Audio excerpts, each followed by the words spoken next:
Oh, excellent. Okay. So good morning, everyone. This is the Dharmakaya Center teaching Dharmakaya Center's FPMT Center in Reno, Nevada.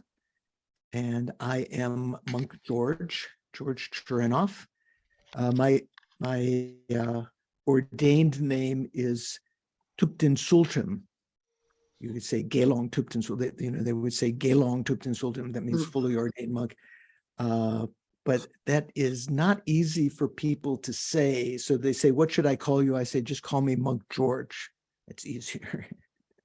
Or, if you want to add something else to that. So we're going to be talking today about a special feature of the Mahayana called the Threefold Mahayana morality. But before we do that, we'll try to set a motivation, take refuge, and generate a good motivation. Are there prayers, Trey, that your center usually recites? Is there some standard thing?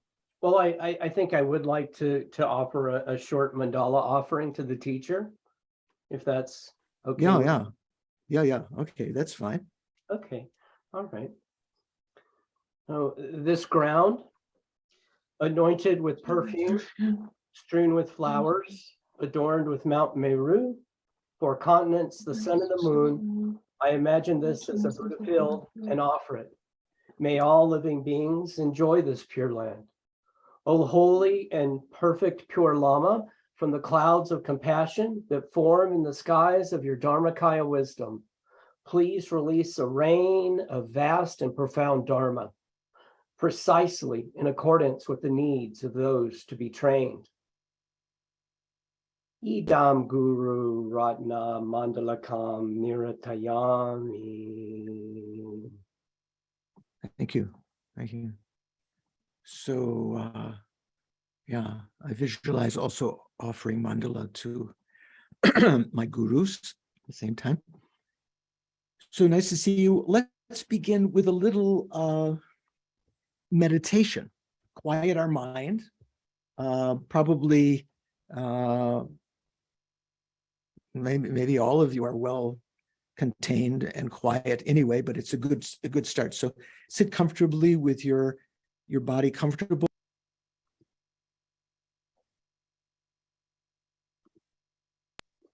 Was I muted for some reason? Yes, that's better.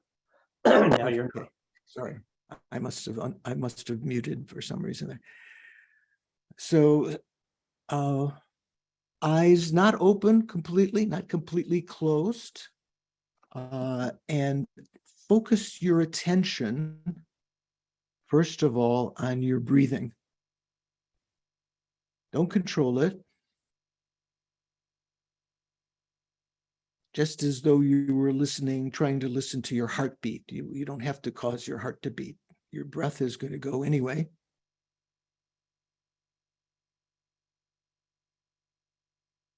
And recognize the difference between breathing in and breathing out.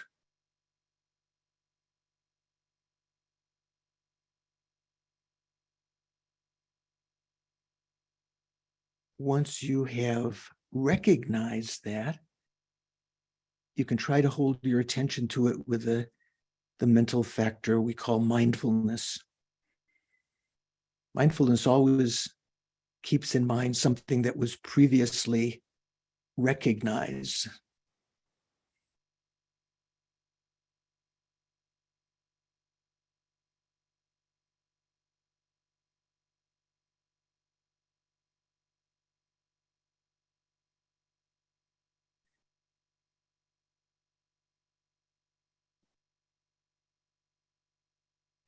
Let go of any thoughts or worries.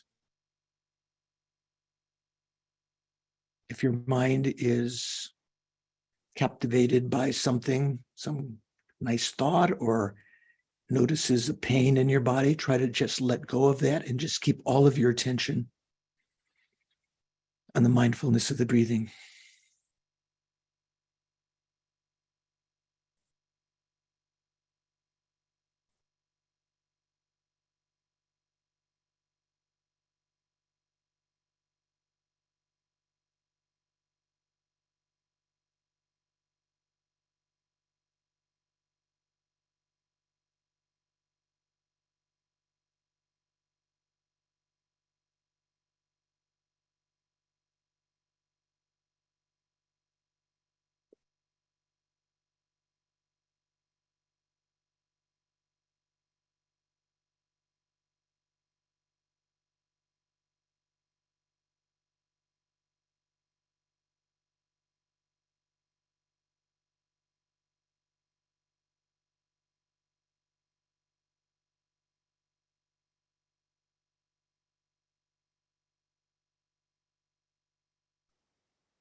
Mindfulness of the breathing is said to be one of the best ways to calm the mind from discursive thought, thinking that's going on in your mind.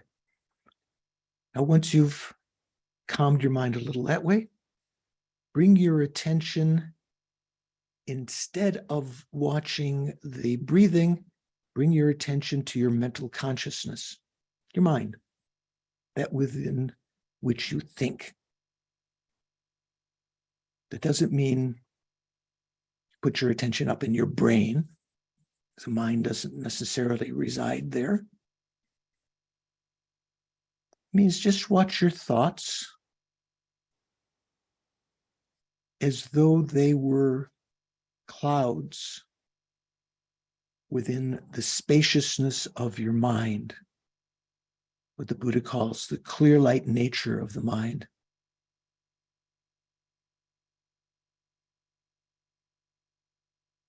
Thoughts are present, images are present, maybe feelings or states of mind, anger, attachment, irritation, pride, whatever, because we focus on them. If you take your attention away from those thoughts and put it instead on the spaciousness of the mind, what we call the conventional clear light nature of the mind, within which they are arising, those thoughts, images, and so forth will begin to diminish in their intensity. Even though they may pop up again occasionally, they'll diminish in their frequency, how often they can come to mind.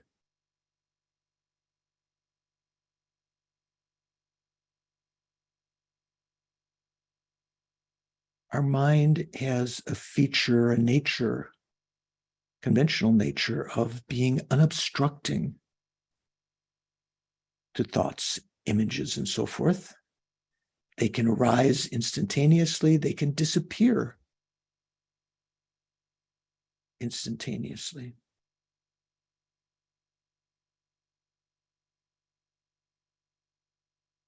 For Buddhist practitioners, this is a great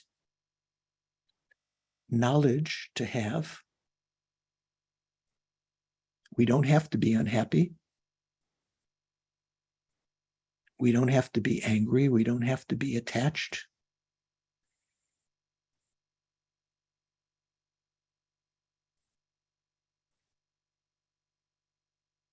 This is what's also called the developmental Buddha nature. The fact that our mind has this conventional clear light nature means that we can develop states of mind like compassion and love and patience and wisdom that we may not have developed very much before. And we can eliminate even our worst habits by applying antidotes to them in our mind. The fact that we can now think about this is due to the fact that we now have a human body endowed with what the Buddha called the 8 freedoms and the 10 endowments or 10 richnesses. We're human beings. We're not in states like hell or animal state where we have no freedom to listen to the Dharma or think about it. We live in a time when the Buddha taught the Dharma and that teaching has not yet degenerated. So there are beings that can teach us the Dharma. We have faith, enough faith in it to persevere. We have the support of friends and Dharma patrons to provide the teachings. We have everything we need to practice the Dharma. this situation is not eternal. We are impermanent. Some of us may be dead within a few years. All of us will die eventually.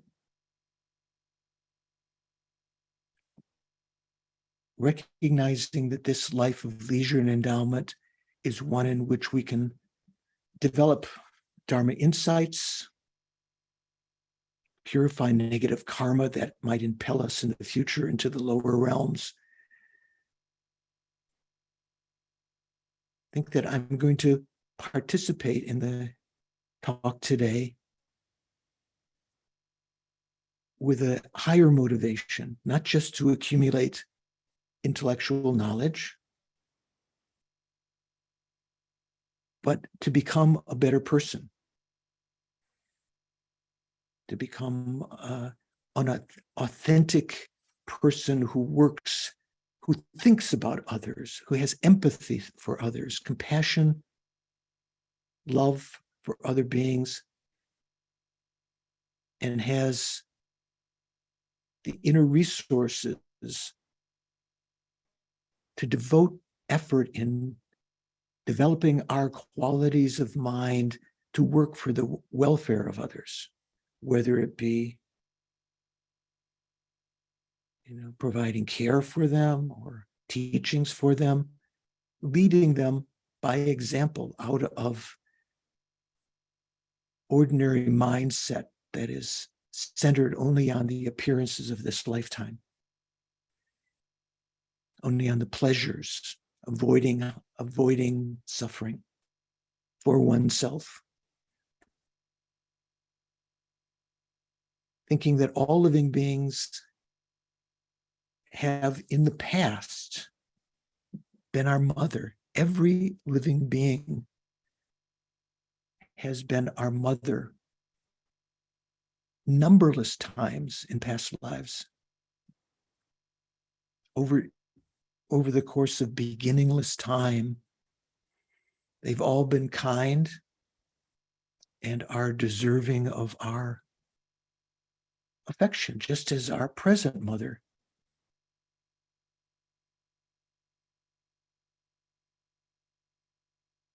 is deserving of our care and our thoughts for her welfare. To really help all living beings, it's not enough just to develop some insights. We would have to become a Buddha ourselves to perfectly and effortlessly, without error, lead sentient beings out of samsara into highest enlightenment. So see if you can set a motivation that I'm going to participate in this class today, this talk today, listening, contemplating on the meaning, meditating on insights that arise for the purpose of eventually achieving enlightenment for the sake of all mother sentient beings. I'm going to listen to the teachings in order to become a Buddha, enlightened being, in order to set each and every sentient being into that very same state.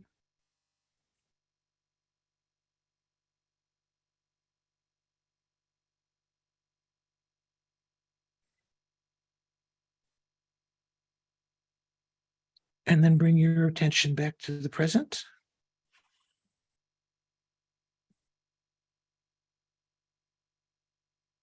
This is the way that we try to set a motivation. At the beginning, it said that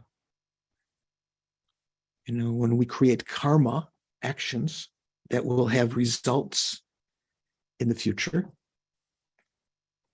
the strongest factor in the development of those actions, whether they be physical or verbal or mental, that determines the virtuous nature or non-virtuous nature of the actions is our motivation. So at the beginning, we try to set a strong motivation. In the middle of any kind of practice, like listening to the teaching, we try to keep concentrated and analyze and so forth. And at the end of the practice, whatever it might be, in this case, listening to the teaching, we dedicate the virtuous karma that we created, the merits that we created, to to the goal of achieving enlightenment for the sake of all sentient beings. Those are usually 3 practices that we do: beginning, middle, and end. So, good to see you. Today's talk is about the Mahayana threefold morality, or you could say let's say in Sanskrit. I don't know if any of you recite mantras. The Sanskrit word for morality is shila. Did you know that? Someone? No? Okay. Not like the girl's name, Sheila, Shila. You would write kind of in English characters for how to pronounce it in Sanskrit. The Tibetan word is sultrim, which I mentioned at the very beginning, is part of my name. My name is Thupten Sultrim. And so this threefold morality is called, in Sanskrit, is called Shila Trayaya. Trayaya means 3 or threefold. Those of you who recite the mantra of Avalokiteshvara, maybe some of you do, we say at the beginning, Namo Ratna Trayaya. Ratna Trayaya means the 3 rare supremacies, or the 3 jewels, or the triple gem, right? So it's the same Trayaya here. Shila Trayaya, the 3 moralities. So generally, when Western folks talk about morality, there's a valid inquiry into why we should be moral, why we should practice morality. Some people, who are not religious at all, have no spiritual inclinations, but are still good people. They think that morality is necessary for society to function. If there are no rules that are commonly accepted by people that they follow, chaos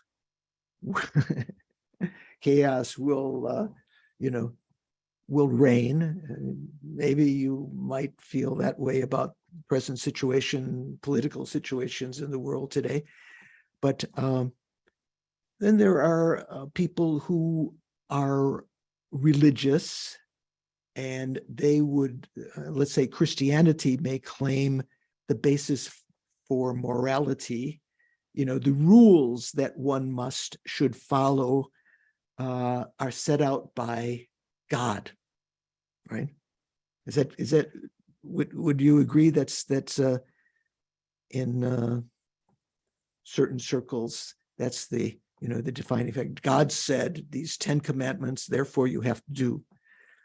The Buddhist understanding for morality is not so much simply just so the society will run well. They are not rules that were thought up by the Buddha, for his own purposes, but they are these moral precepts that we keep are based on, let's say, maybe you say scientific evidence. And what would I mean by that? You've all heard of Newton's laws of motion, right? Anyone hasn't heard of Newton's laws of motion? So what is Trey, what's the Buddha's third law of motion?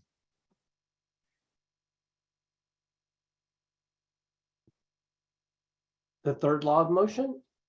Yeah, do you know? Would that be the, Or maybe I've got it wrong. I think it's the third. For every action, there's an equal and opposite reaction, right? yeah.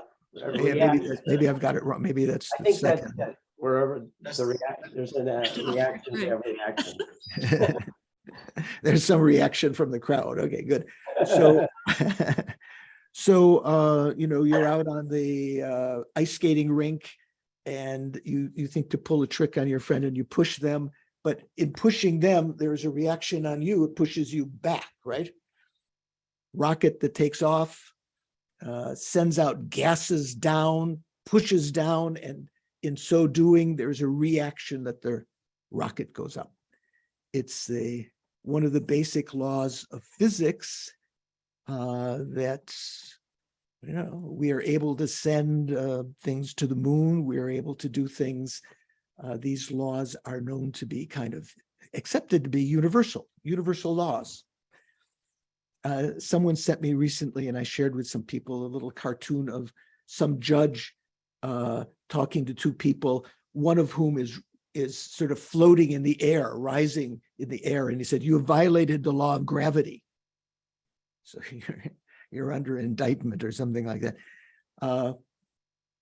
So we accept those kinds of laws in the physical world, but Buddhism says that there is an analog of that in our psychic world, that every action that we create, whether it be by our body, being generous or hitting someone, whether it be by speech, by teaching and consoling others, or abusing them and shouting at them, whether it be actions of mind, when we feel anger and plan to get even to someone in the future, or whether it be avarice, or whether it be thoughts of loving kindness or thoughts to help, all of these actions have repercussions that will be experienced by our own continuum. Not necessarily right now. There will be some consequences right now, but when we create karma, you all know the word karma, right? Does anyone not know the word karma? What does karma mean? George, what does karma mean? Action. Action. Literally, action. Literally, it means action, exactly. So there are actions of our body, speech, and mind. The primacy of all of those actions is the motivation, the mind that sets our body actions or physical actions starts them, completes them, our verbal actions.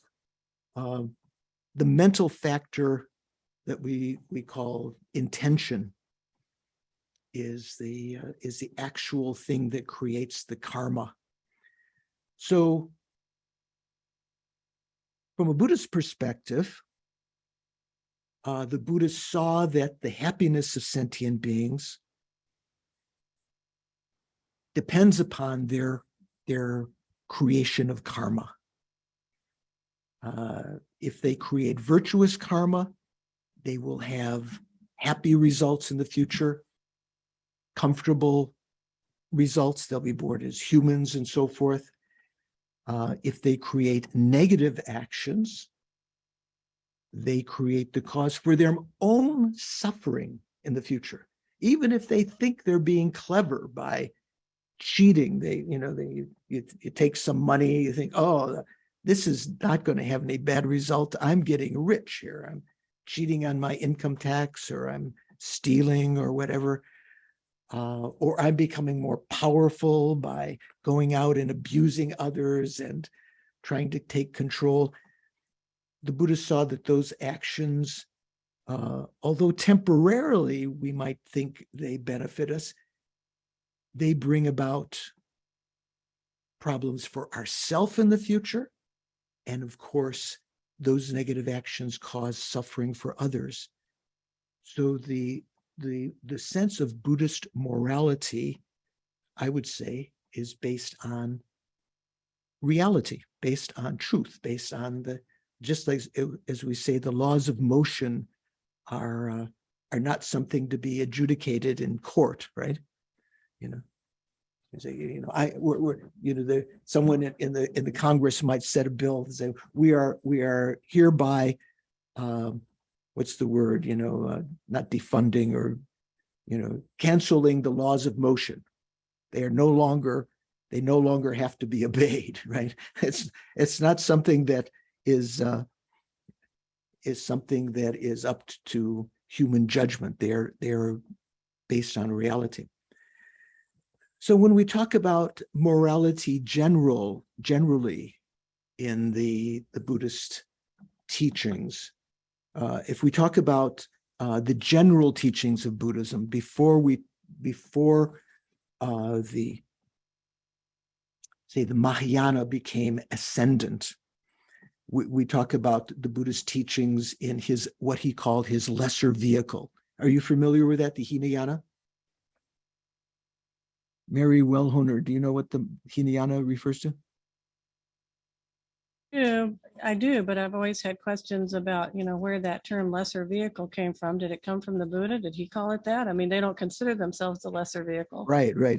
When teaching in Malaysia and Thailand and so forth, some of the Theravada monks there, especially the elders, they get really incensed.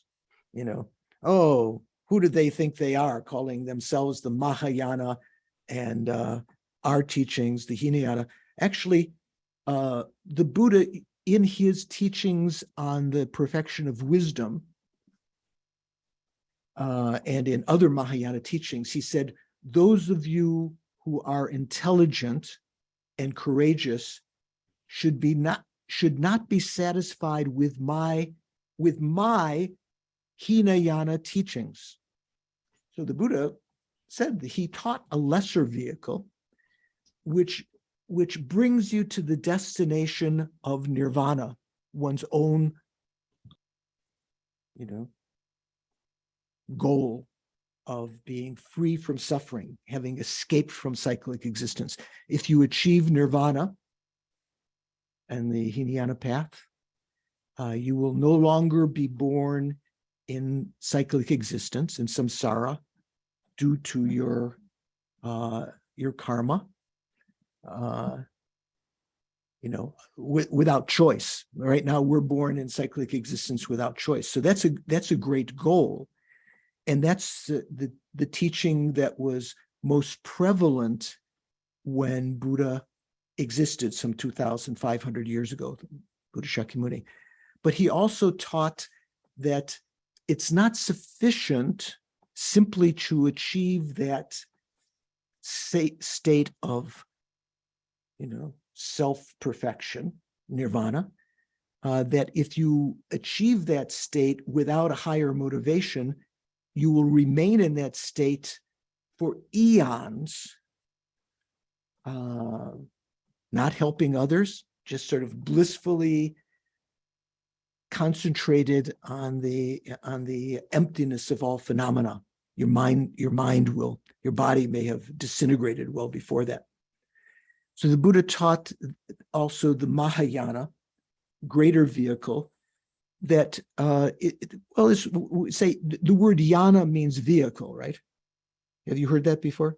When we say Mahayana, Hinayana, Bodhisattva yana, and so forth. Yana means vehicle. Vehicle in the sense that it brings you to, let's say the Mahayana brings you to a greater destination, full enlightenment, not simply personal nirvana.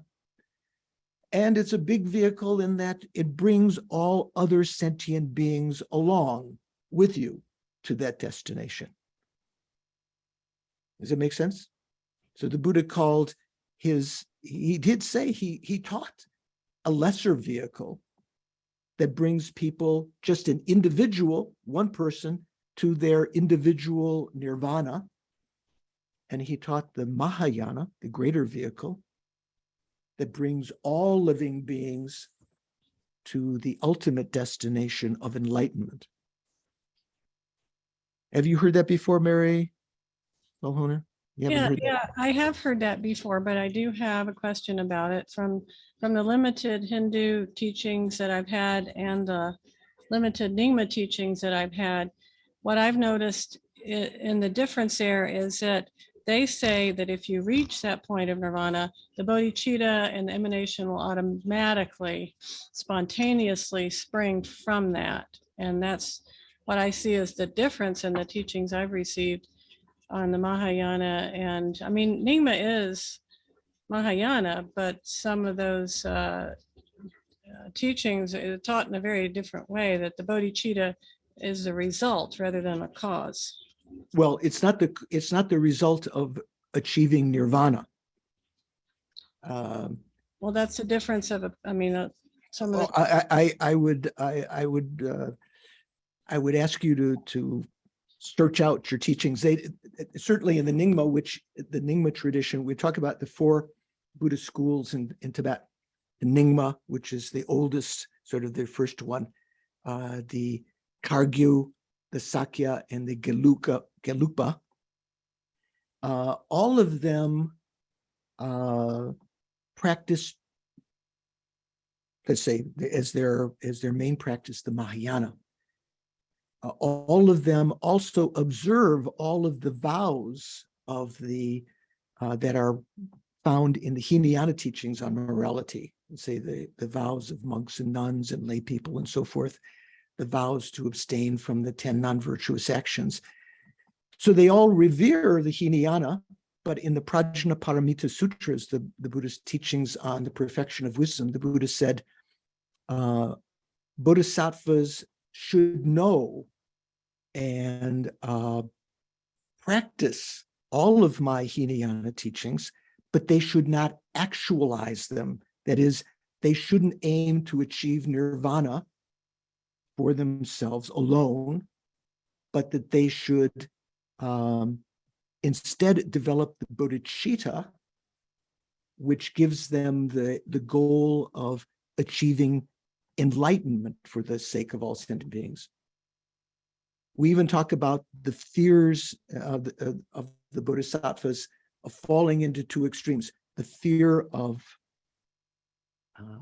existence, which means not doing anything and just remaining in cyclic existence, and the fear of solitary peace.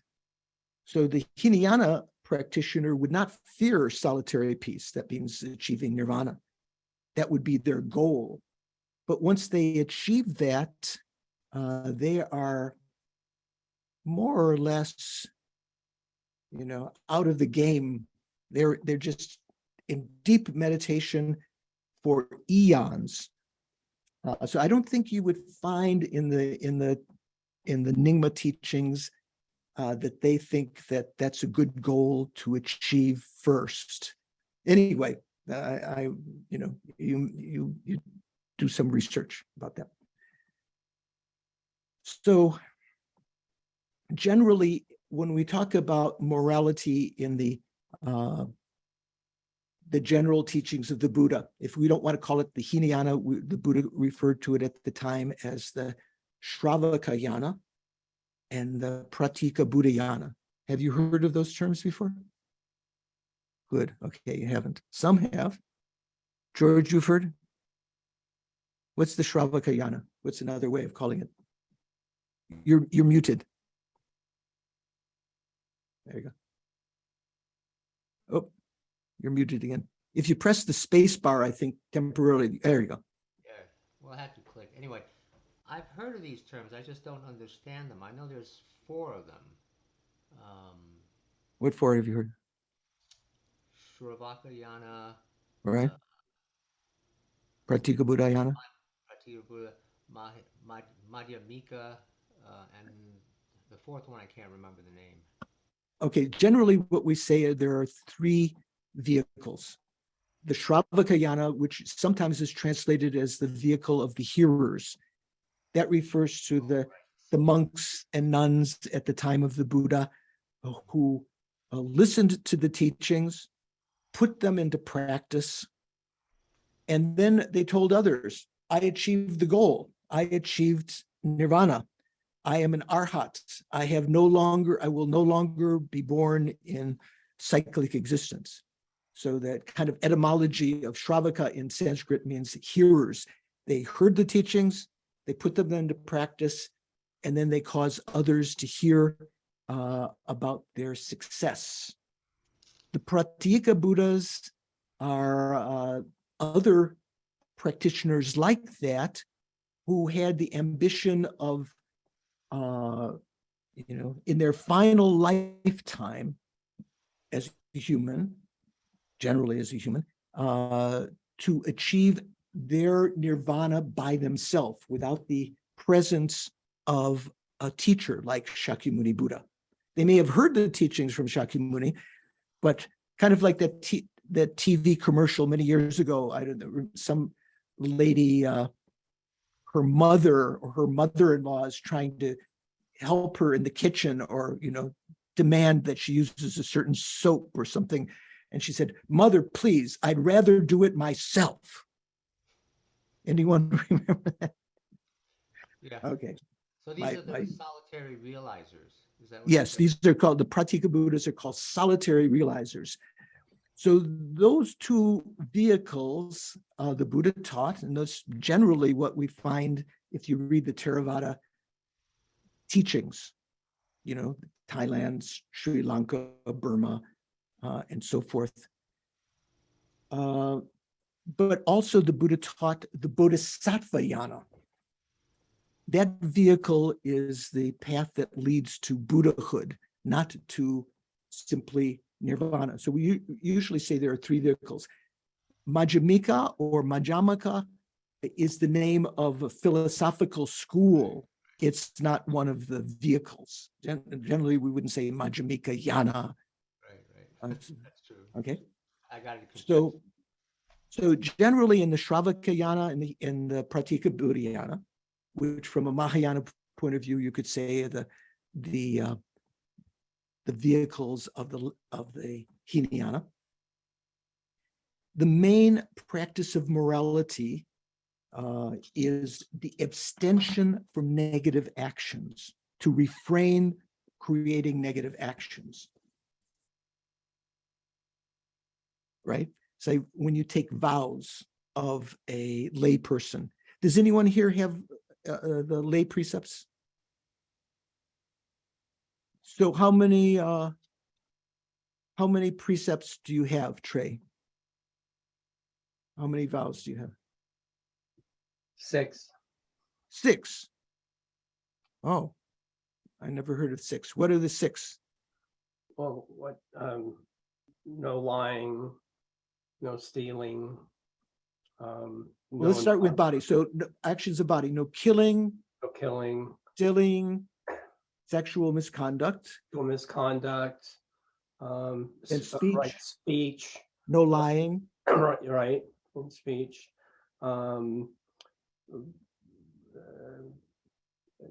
intoxicants, not taking intoxicants. It's 5, right? Yeah, 5. 5. Okay. 5. Yeah. Yeah, I'm sorry. Those 5. are the 5 precepts. When you take the 24-hour precepts, there's some added: not to eat after midday, not to sit on high and expensive beds like a king might when you're taking the precepts, and not to sing and dance and so forth. But those are the 5 precepts. So you go on. 5. Yes. Yeah. So you make a vow to avoid those actions, and in so doing, you protect yourself. You protect yourself from creating negative karma, which will have a repercussion on yourself. So generally, in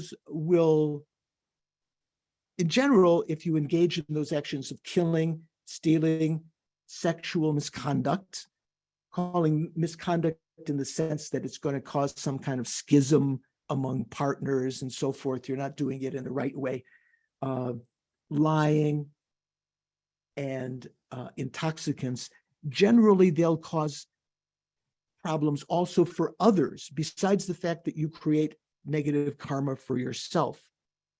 So those are the main, that's the the main kind of morality in the Shravakayana and the Pratika Buddhayana, in the hearer's vehicle and the solitary realizer's vehicle, which the Buddha called his lesser teachings, his lesser vehicle, the Hinayana. The goal there is to prevent yourself from creating negative karma that will keep you in cyclic existence, in samsara. It's also, the goal is also to protect the mind from having these kinds of negative thoughts, which are then obstacles to developing single-pointed concentration and obstacles to achieving the wisdom that realizes selflessness. All of the Buddha's vehicles, the hearer's vehicle, the Pratika Buddha, the solitary realizer's vehicle, and the Bodhisattva vehicle, all take as their main goal eventually to realize selflessness. Because if you have the wisdom that realizes there's no I, no self, the way that we think, we will, if you realize that directly, you will eventually reach the point where you no longer create any negative karma whatsoever. And at the time of one death, once you've reached that state, if you've become an arhat, you've eliminated all of the delusions from your mind, which are based on grasping to a self of persons. At that point, you won't take rebirth in cyclic existence. Your mind will continue on in nirvana for some time. Makes sense? Some of you are hearing this for the first time, I think. Some of you have heard it before. Mary, what do you think? Who just has Mary there? Is it making sense? Have you heard this before? We have 3 Marys. No. Well, I'm looking at Mary on the left side of the screen, in the middle, in the gallery, with the dark hair and glasses. Oh, that's Mary. Okay. Yeah. That's the other Mary. Yeah, there's 3 Mary. That's The other Mary. We have this problem a lot. yeah. The concepts are not foreign to me. The terms are. Okay. I've heard them, but I couldn't say, couldn't I couldn't reconstruct them, find yeah. them. But the concepts definitely I'm familiar with. Okay, excellent. So far, does anyone have any questions? Mary Wellhilner had a question, and Cindy, you have a question.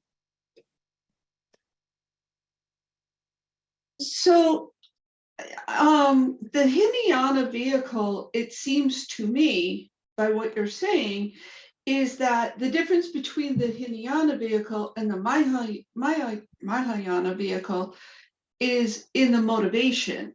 One, the lesser vehicle is motivated to reach nirvana, enlightenment, for themselves, whereas in the Mahayana, the motivation is to reach enlightenment in order to lead other sentient beings to the same state. Do I have that close? More or less, yeah, that's more or less right. You could even say those words the way you said them, but generally when you say reach nirvana, we wouldn't say nirvana enlightenment, although the term is used. We do say in the scriptures, you do find the Shravaka, or say the hearer's enlightenment. What that means is nirvana. It doesn't mean full enlightenment of a Buddha.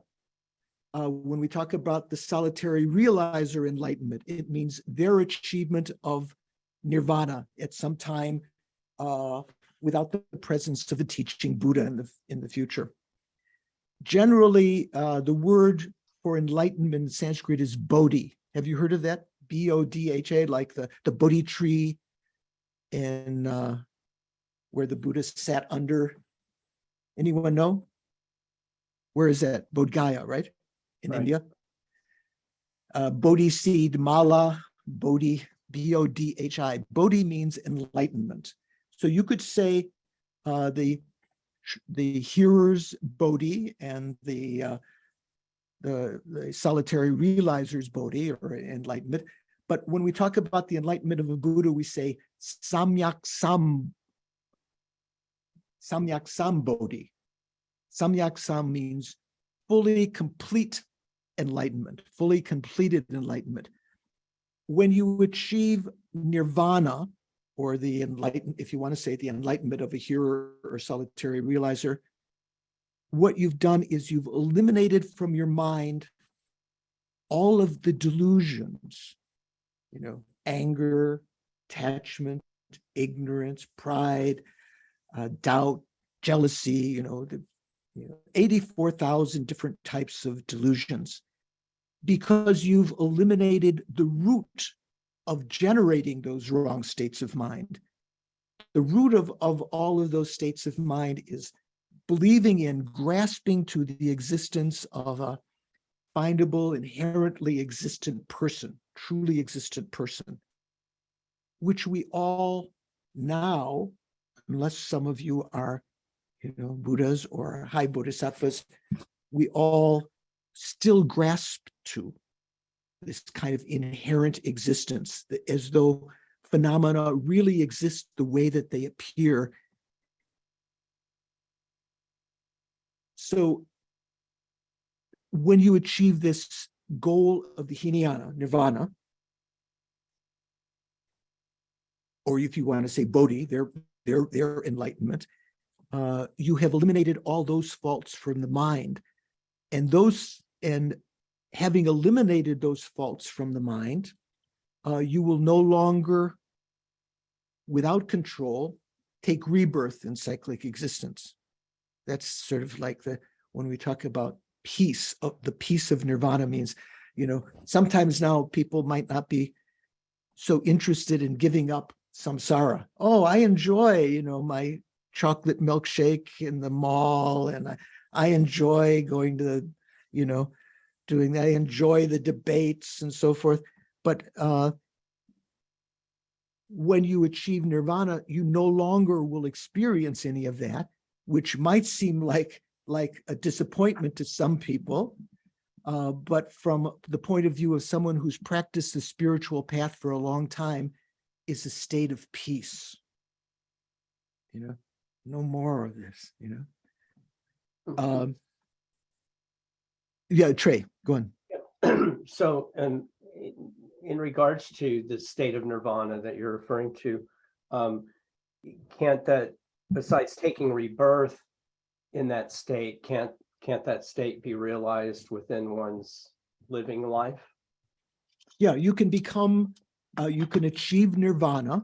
Another way of saying that is you can become an arhat in one lifetime. But when that life finishes, like say for right now, if an ordinary human being dies when our life finishes, we don't disappear. Our mind stream continues in the future. Our mind stream leaves this body, the mind in a very, very subtle form. It's called the subtlemost mind. And it will, according to our karma, take rebirth again in one of the 6 realms of samsara, cyclic existence. The hell realm, the hungry ghost realm, the preta realm, the animal realm, those are called the 3 lower realms, the human realm, what do we call the anti-god realm, the asura realm, or the deva realm, which could be the realm of the desire realm gods or the form and formless gods. One will take definitely rebirth within one of those realms again, creating more karma to again, when you die from that realm, take rebirth again, sort of like the circle of life. We call samsara, right?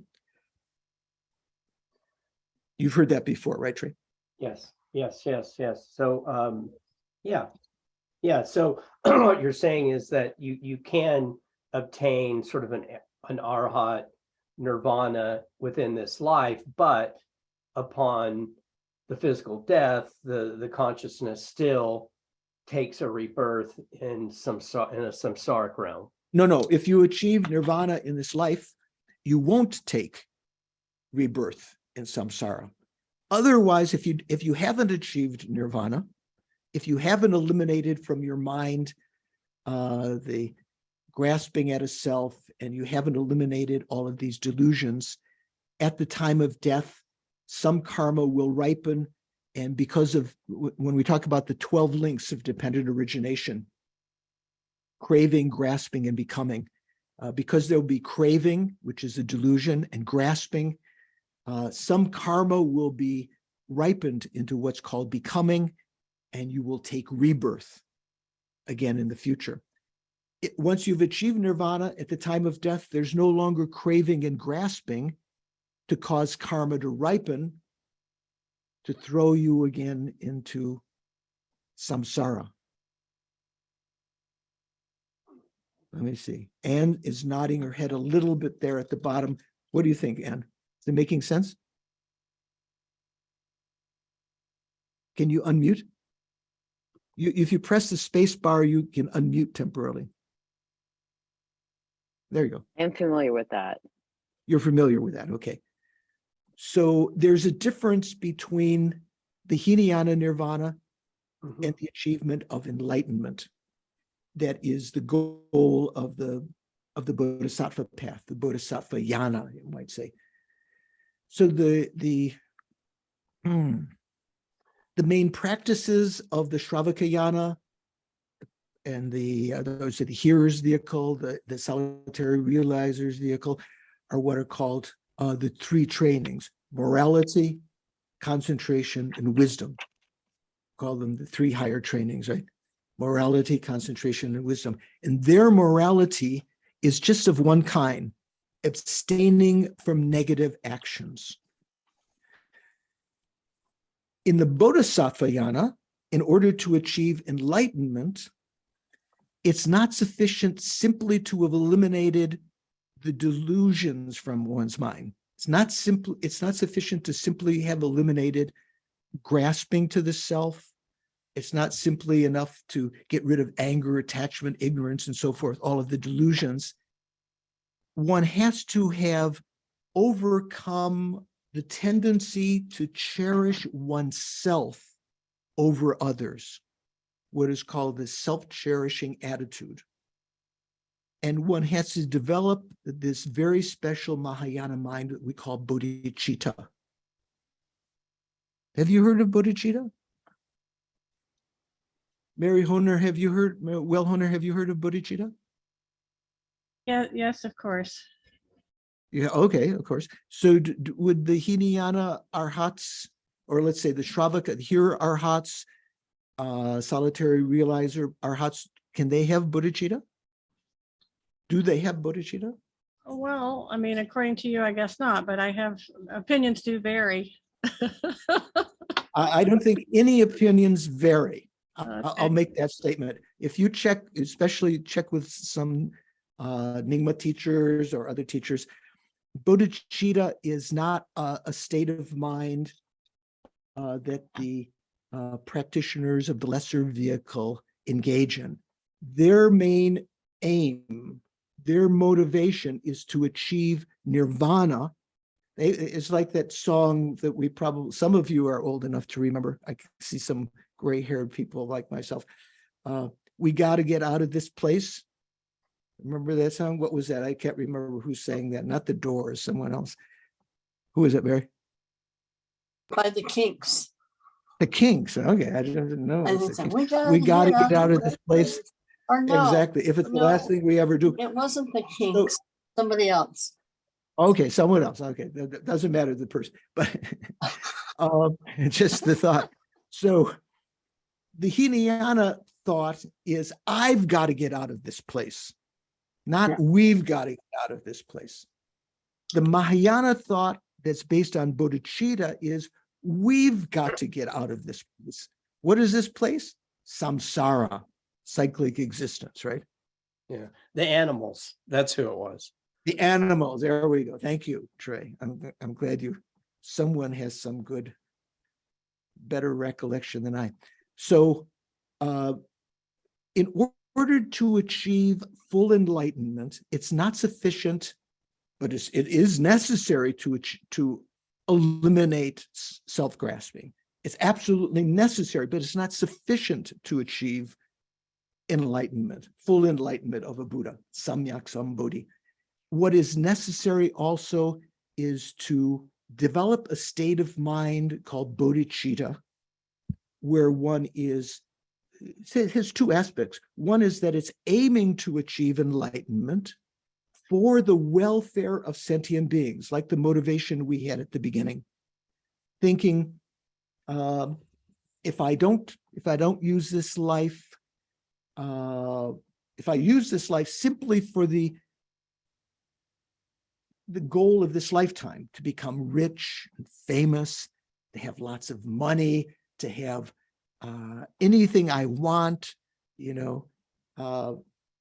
actually what I'll be doing is creating negative karma to remain in cyclic existence. If I use this life instead, I could use this life to achieve the Hinayana goal of nirvana, the hearer's nirvana, or the solitary realizer's nirvana. But in so doing, I would leave behind all other living beings who have been intimately related with me in numberless lifetimes. They've all been, every sentient being has been our mother, not just once sometime in the distant past, but besides that time, even before that, they were our mother in some other lifetime. And even before that, infinitely in the past, every living being has been our mother, and as kind or kinder than our mothers of this lifetime. So to take that into cognizance, to think about that, and that here's an example that Lama Yeshe gave, who just before our class today, Trey mentioned he'd met when he was about 11 years old. Where was it, Trey? In California somewhere? So Lama Yeshe gave this example. Say, for instance, you're at a cocktail party around a pool at night, and there are all these beautiful people, good food, I don't know what you like, inebriating drinks, alluring, members, other people that are there, members of the opposite sex or the same sex that you find attractive. You're kind of inebriated, and you're enjoying this, and someone hands you a telephone, and it's your mother on the telephone saying, I'm in this fire. I'm caught in a fire in my building, which is analogous here to being all living beings caught in the fire of cyclic existence, again and again, circling through the hell realms, the animal realm, the human realm, and so forth. I'm caught in this fire. Please help me. And you're having such a good time. You hear this, you're a little bit inebriated. Maybe you've been smoking something or snorting something or whatever. And you think later, and you hang up the phone, just oblivious of the suffering of all other living beings, that were you to work for their benefit, to achieve enlightenment for their benefit, you would be able to help. But because of the immediacy of one's own goal of cherishing oneself, one's own happiness, just to achieve one's own nirvana, one gives that up. So a practitioner of the lesser vehicle does not develop this state, this mind of bodhicitta. Yeah, Trey. So would you say, Venerable George, that until one has the Mahayana motivation, until that happens, then all of their karma is contaminated? Well, even when you develop Mahayana motivation, your karma is contaminated. What does contaminated karma mean? Do you know what it means? Well, I Contaminated guess karma? it would, yeah, I guess it would mean that any of your actions through your body, speech, and mind don't have a pure realization of emptiness, motivation, or you're not seeing it through that lens. Right. That's the defining characteristic. So even on the Mahayana path, until you've realized emptiness directly, you create contaminated karma. Contaminated here doesn't mean that it's forgetting about sentient beings. You can have bodhicitta and be creating contaminated karma. Contaminated karma means contaminated by grasping to a self, to a self-existence, right? To grasping to true existence. And could I ask a follow-up question in regards to that? As far as that that realization of emptiness, is that something that can come, I guess, not for having a lack of words, but more of a baby steps, through that realization, and not something that's sort of an aha moment where, it's that everything you see through the lens of your mind is without, that motivation of the I. That is this something that can be accomplished in small steps, that really perplexes me, because you hear about sort of an instantaneous or instant realization of karma where everything is wiped out, but that's not been my experience. My personal experience has been sort of through more baby steps of that realization. Yeah, definitely. Both from the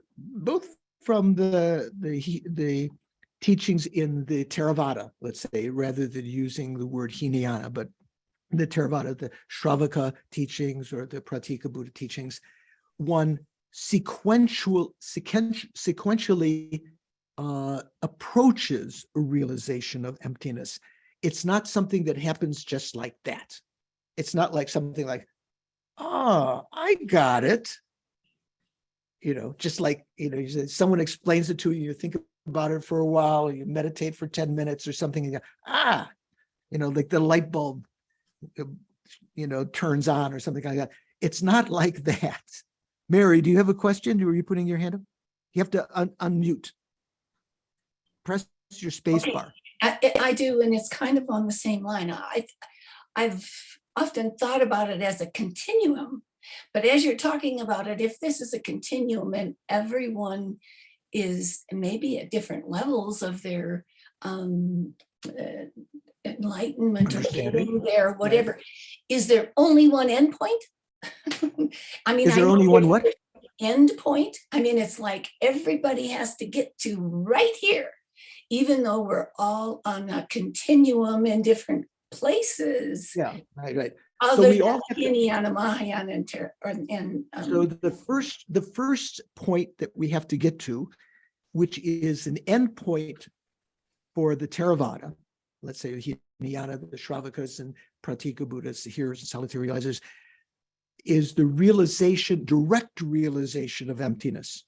That has to be approached first conceptually, understanding it, overcoming misconceptions that prevent you from really understanding it, meditating again and again, and having an initial insight into that, which is something which is intellectual at first, what we say conceptual realization of emptiness, which is a realization of emptiness, but is not forceful enough to eliminate the delusions yet. You have to have an intellectual or conceptual understanding of emptiness first. And then by meditating on that again and again, while accumulating merit and purifying negative karma, which act as obstacles to making realization, by meditating again and again, at a certain point, you will have a direct realization of emptiness. That doesn't mean with your eyes or your ears or your nose. It means with your mental consciousness that what was previously understood intellectually as though, let's say the analogy to the, what was it, sort of the Mughal Empire, you know, where the king's harem, the women would all have veils, right? They have one veil, two veils. You know, you remove one veil, there'd still be another veil before seeing the face of the consort, right? Another veil, another veil. Finally, with all of the veils, which are due to intellectually understanding emptiness, when all of them have been removed, you see the face of emptiness directly. That direct realization. One second, Mary, just let me finish this thought. At that point, you haven't reached nirvana. You have to meditate on that again and again on what are called the path of seeing and the path of meditation. And eventually you, by meditating on that direct realization of emptiness, you will eliminate all of the self-grasping, and you will achieve that state of freedom from the grasping to the self. You would become an arhat if you were practicing the Hinayana path. You would become an 8th level bodhisattva if you were practicing the bodhisattva path. Mary, I'm sorry to have halted you there for a second. What are you thinking? I think I have the same question as Trey and Barry Powers, but I would say when they refer to the direct realization of emptiness, do they mean when you are always in that state of realization, or do they mean having a glimpse and then you get out of it and then you have another glimpse? Because when you do have a glimpse, it really helps to get rid of your delusions, and I think, but I don't know what, when they say direct realization of emptiness, is that a sudden and permanent 100% of the time condition? No. So good point. So think of this sequence. First, you're having these glimpses. If anyone has had a glimpse of direct realization of emptiness now, you would be indifferentiable from a Buddha, from our point of view. You would be completely, you would be a very high spiritual person. The glimpses that we have now are intellectual. That is, they depend upon a mental image in our mind of what emptiness is. It's like still having the veils over the face, right? You're knowing the face, but you're not seeing it directly. You're knowing emptiness, but you're not knowing it directly. You're knowing it by means of a mental image. A little bit like this. There were these, maybe some of you are old enough to remember these little gadgets you had when you were kids. I don't know if they still have them.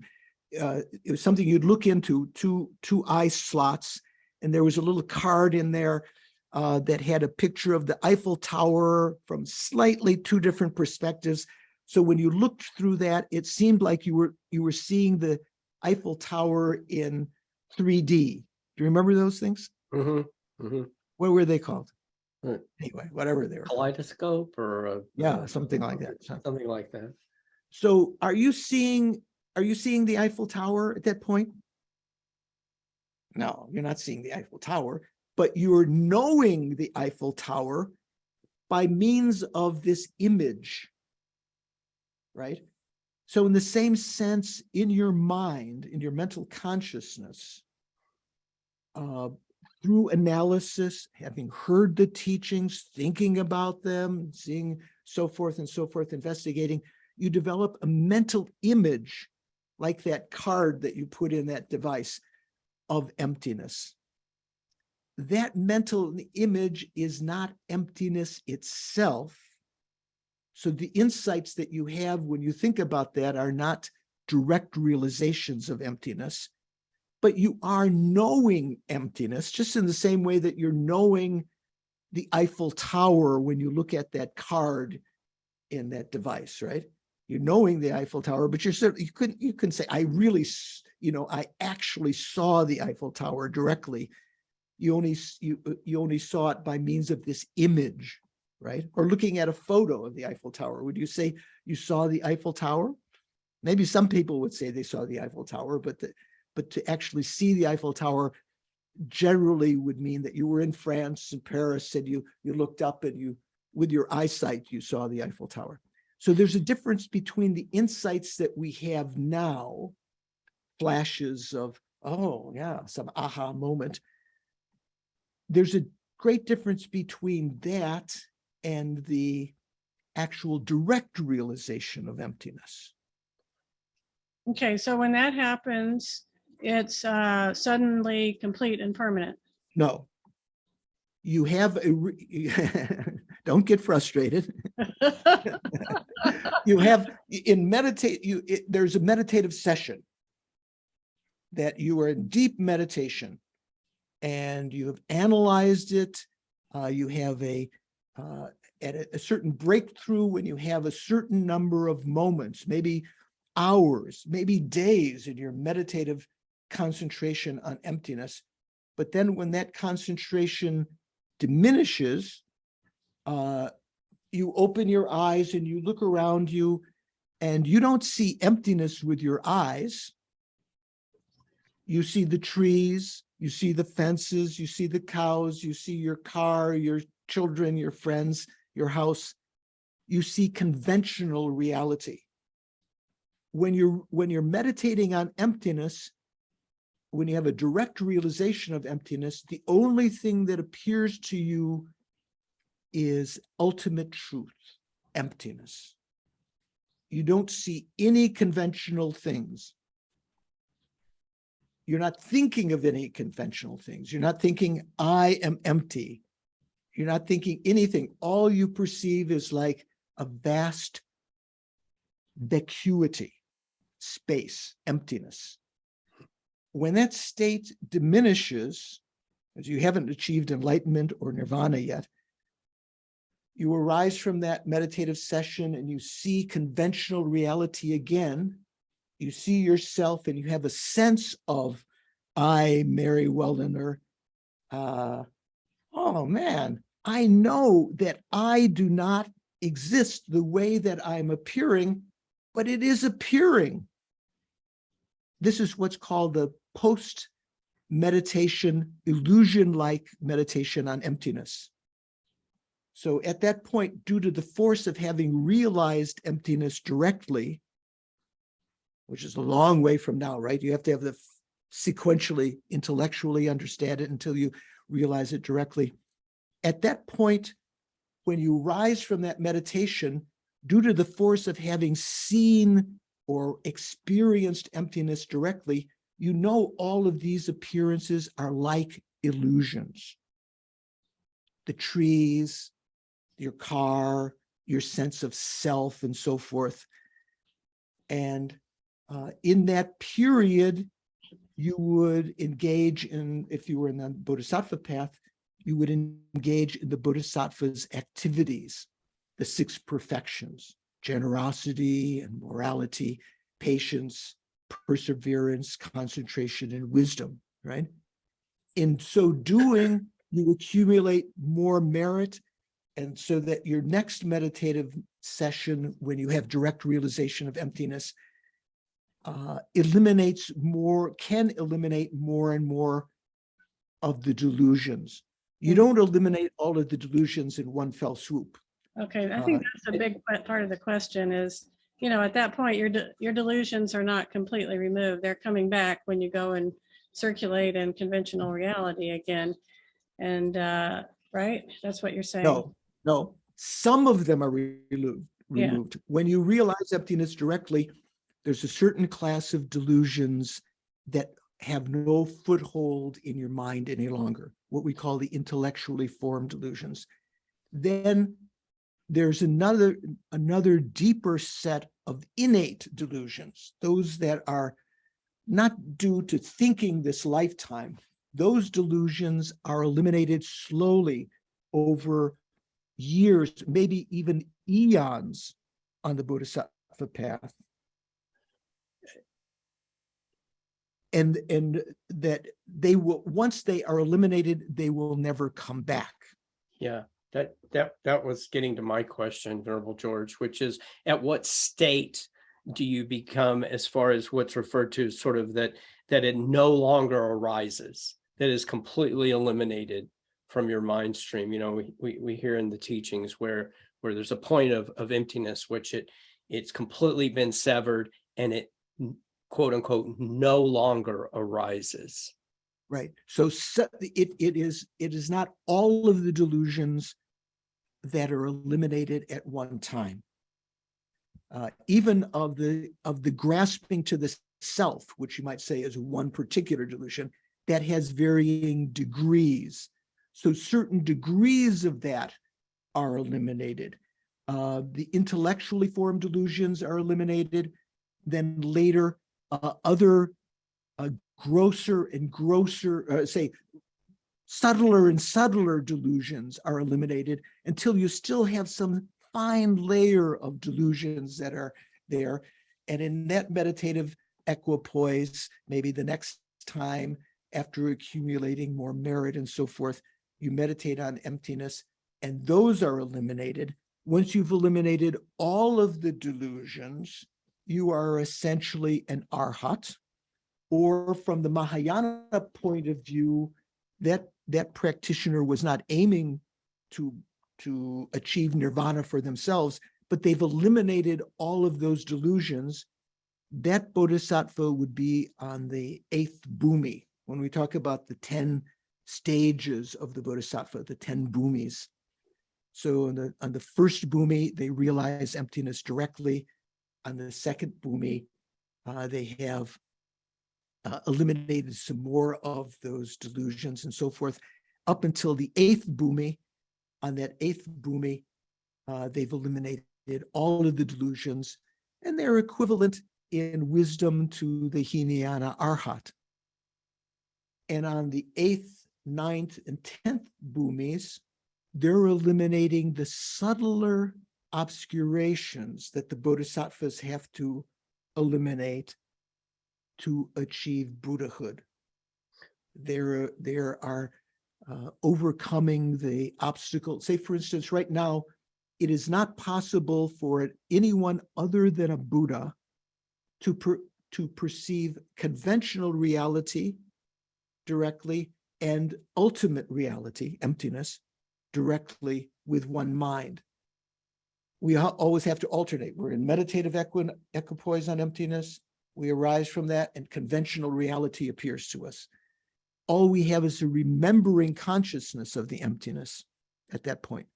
But for a Buddha, the Buddha can perceive conventional and ultimate reality simultaneously. The Hinayana Arhats cannot perceive conventional and ultimate reality at the same time. They are in meditative equipoise on emptiness for eons until they're awakened by the Buddhas and informed, let's say, that they have not achieved the highest goal and that they must take rebirth due to prayers within cyclic existence, which they had achieved the Hinayana goal of nirvana, right? Their samadhi, their single-pointed concentration on emptiness is subdued after many eons. The Buddha awakens them and informs them they have to take rebirth in cyclic existence by aspirational prayer and follow the bodhisattva path. They have to develop bodhicitta, the will to achieve full enlightenment for the sake of sentient beings. They have to develop love and compassion for them, work for their benefit, and eventually they too will eventually become Buddhas. But that's like a long side trip, spending eons in personal nirvana when you could have been working for sentient beings and then coming back and achieving that final goal. Have you heard have you heard this as far as having the capacity or the motivation to become a Mahayana Buddhist? One must have spent a previous lifetime as a Hinayana Buddhist? I've never heard that. Okay. It's not necessary.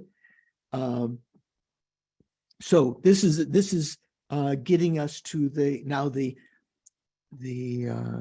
Shila Triyaya, the threefold Mahayana morality. So in the Hinayana teachings, on the lesser vehicle, the hearer's solitary realizer vehicle, the main morality is abstaining from negative actions, right? Abstaining from killing, stealing, sexual misconduct, lying, abusive speech, divisive speech, idle gossip, covetousness, malice, and wrong view, right? From the Mahayana point of view, that morality is still present, one of the three kinds of morality. Then the other types of morality are that's called the morality of restraint, okay? Restraining from negative actions. Then there's also the morality of acquiring virtuous qualities. And the third one is called the morality that acts on behalf of beings for the benefit of sentient beings. So those two additional ones, generally the morality of restraint is common to the hearers and solitary realizers and the bodhisattvas.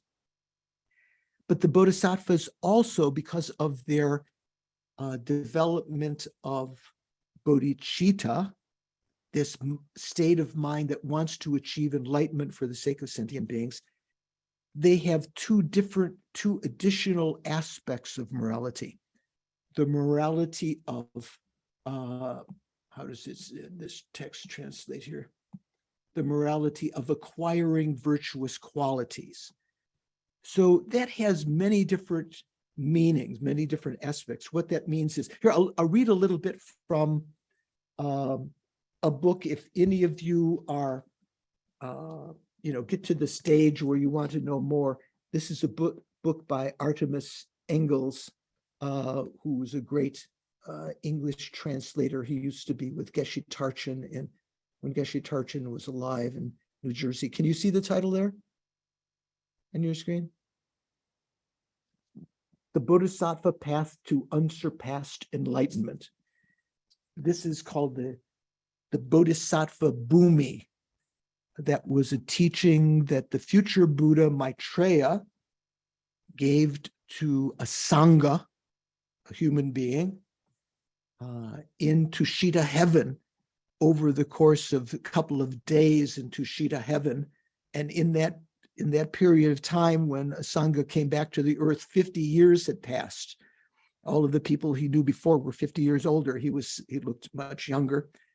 The Bodhisattva Bhumi. There were many texts. There were 5 texts that Maitreya taught to a Sangha at that time. This is one of them. So in this Bodhisattva Bhumi, I'll read you a little bit here about the morality of acquiring virtuous qualities. Then we'll take a little bit of break so that you can make yourself a cup of tea, or if you have to do something else, and then we'll come back and continue, okay? So just let me read a little bit here. The morality of acquiring virtuous qualities. Regarding this topic, the morality of acquiring virtuous qualities is whatever virtue a bodhisattva accumulates by body, and speech for the sake of achieving enlightenment, following the acceptance of moral discipline. That means once they've undergone the morality of restraint, they want to prevent themselves from creating negative karma, then they also start to accumulate or acquire virtuous qualities. All of that virtue, in brief, is called the morality of acquiring virtuous qualities. What does that consist of? Here, a bodhisattva relying on morality and being firmly established in morality exerts themselves with regard to hearing, contemplating, and meditating. These are the 3 kinds of practices that we engage in order to understand the Dharma, right? We hear, which also means read. We develop a certain wisdom that is based on reading or hearing. then you contemplate on that. You use analysis to make sure that you understand any contradictions or overcome contradictions in your own mind. That's called the wisdom arising from reflection or contemplation. And then once you've understood something correctly, you single-pointedly hold your mind on that and develop a deeper kind of wisdom called a wisdom arisen from meditation. Similarly, a bodhisattva regularly and at appropriate times makes respectful verbal salutations to their to beings of, worthy of that. They make obeisance. They stand up as a gesture of deference and greet with joined palms those who are worthy of being venerated. Likewise, one respectfully waits on those very same persons worthy of veneration. That can include your parents also, your elders. Likewise, one cares for those who are sick and attends to their illnesses with compassion. One expresses approval when an eloquent speech is made. That doesn't mean in Congress. Just talking about, eloquent speech of the Dharma, right? When I taught in Malaysia many years ago, I remember when I taught at some of the Theravada centers, at the end, all of the congregation would say, sadhu, sadhu, sadhu. Have you ever heard that before? Mary Welliner, you said something about you studied Hinduism. They also say that means well spoken, well said, well said, well said. So that's kind of that expressing approval when eloquent speech is made, when a Dharma teaching is made. One voices general praise of persons who possess virtuous qualities. Likewise, after developing a mind that is deeply pleased at the merit of sentient beings, so rejoicing in the meritorious actions of others, when other people do virtuous things, that is also included in this morality of acquiring virtuous qualities. Deeply pleased at all the merit of all sentient beings in the 10 directions, one rejoices at this virtue and says so in words. Like when we do the 7-limb puja, right? After, we talk about prostration, offering, confession, rejoicing. Rejoicing means to rejoice that other beings have created virtuous actions, thinking how wonderful that is, that will, they have created the karma to experience happiness in the future, that it has brought benefit to sentient beings and so forth. Likewise, one dedicates all the virtue that one has done and not yet done, all the future of the past, the present, and the future. You dedicate that by all the virtue you created by body, speech, and mind to unsurpassed true enlightenment, the Samyak Sambuddha. So there's some other things to say about that, but let's stop there. What is a good break to take, Trey? Maybe 10 minutes? Yeah, no longer. 10 minutes. Okay. Or is that too long? Eight minutes? No, 10 minutes is a good round 10 number. minutes. Okay. So I'm gonna stop the video and mute. I'm gonna leave the connection on, and I hope you will too. Otherwise, it'll be hard to get back. So we'll start in about 10 minutes. Oh, too bad. Yeah, okay. So thanks for coming back. Anyone have any questions? Yeah, Trey. Yeah. I just have one backup question on karma. In regards to this resulting action of karma, could you explain a little about the term throwing karma and how that throwing karma fits into the whole scheme of within our lifetime and the importance of the throwing karma? Right. So karma, as George correctly said earlier, means action, right? So actions are of body, speech, or mind. Whenever we create karma, like the example I gave of the third law of motion or the second law of motion, someone will have to research that, remind me which one it is. For every action, there's an equal and opposite reaction. When we create virtue, we've created karma, virtuous karma, that leaves an imprint in our mind stream that will remain there until the right conditions arise in the future, not necessarily this lifetime, maybe many lifetimes in the future, when that will ripen, when that karma will, like a seed that we planted. Oh, Doris says it's the third law. Okay, that's what I was right. Okay, Doris, you can see a little note at the bottom from Doris Tatri. The third law, equal and opposite reaction. So thank you, Doris. Now, of the results of karma, there are different kinds. There are 4 possible karmic maturations, results of karma that we've left in our mind stream. One is called the environmental effect. Have you heard of that before? Sure. One is called the experience similar to the action. One is called experience, the maturation similar to the act as an experience. One is called the maturation similar to the act as a what did I say? As an experience, as a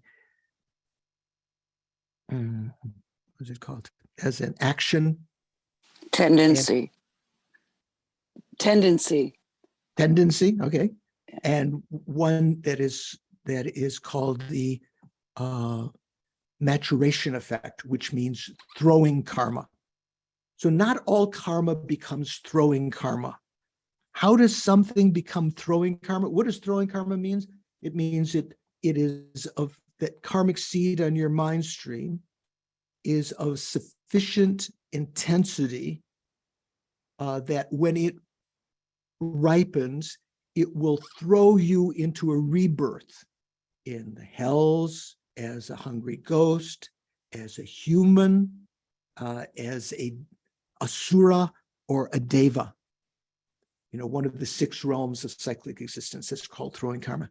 How does karma become sufficiently strong to bring about a maturation effect, that throwing karma?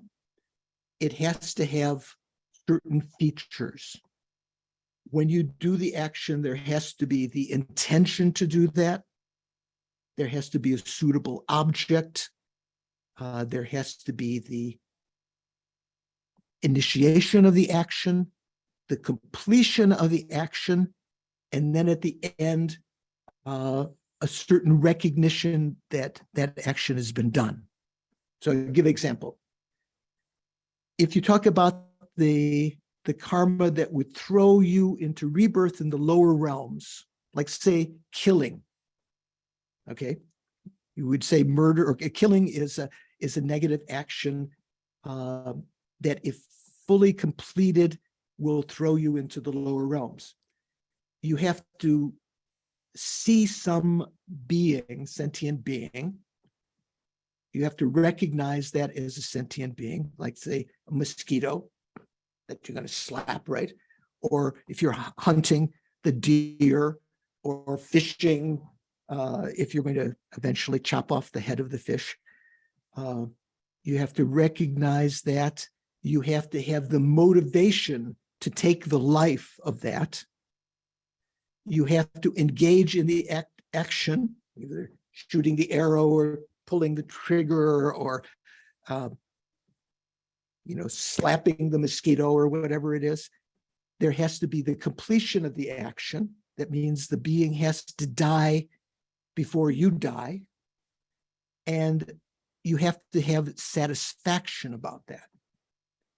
If all of those factors are present, that action of killing can become a throwing karma. That's karmic seed of which is on your mind stream at some time in the future. Unless you purify that seed, that will ripen into you being reborn in one of the three lower realms. Okay. Say, for instance, if you're walking out, you're taking a stroll, and you step on some ants by mistake, that there was no intention of you to kill them. So that would not necessarily become a throwing karma. It would not, you might say, oh, I stepped on some ants today, I'm going to hell. I'm going to be born. It's not like that. You need to have all of these factors present. Same thing with stealing. Sorry, Mary, you jumped in. Yeah. Yeah, I was wondering I thought I heard that it has a lot to do with what is actually happening at the time of your death. For instance, if you're angry when you're dying, then it can throw you into a hell realm or whatever. Is it a time Right. thing also? So what that is referring to, that's true. What that is referring to is that the karmic seeds already reside on your mind stream, okay? They've been planted due to actions in the past. Maybe even there's seeds on our consciousness now of actions we've done in lifetimes, millions of lifetimes ago. Maybe are still there. Maybe the karma to become a dinosaur is there. At the time of death, when you talk about the 12 links of dependent arising, you know what the 12 links are? Have you heard of that? Maybe not. Okay. Anyway, at the time of death, the state of mind that we have, one of craving, grasping, intensely can cause those karmic seeds to ripen. So, for instance, if you have a state of mind of anger at the time of death, if you're irritated, someone has come up and said, oh, are you going to leave me the money in your will? Don't give it to Sister Jane or whatever.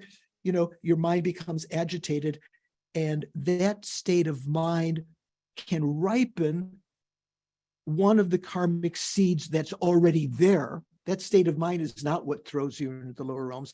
It's that state of mind can cause one of the karmic seeds that is there to ripen.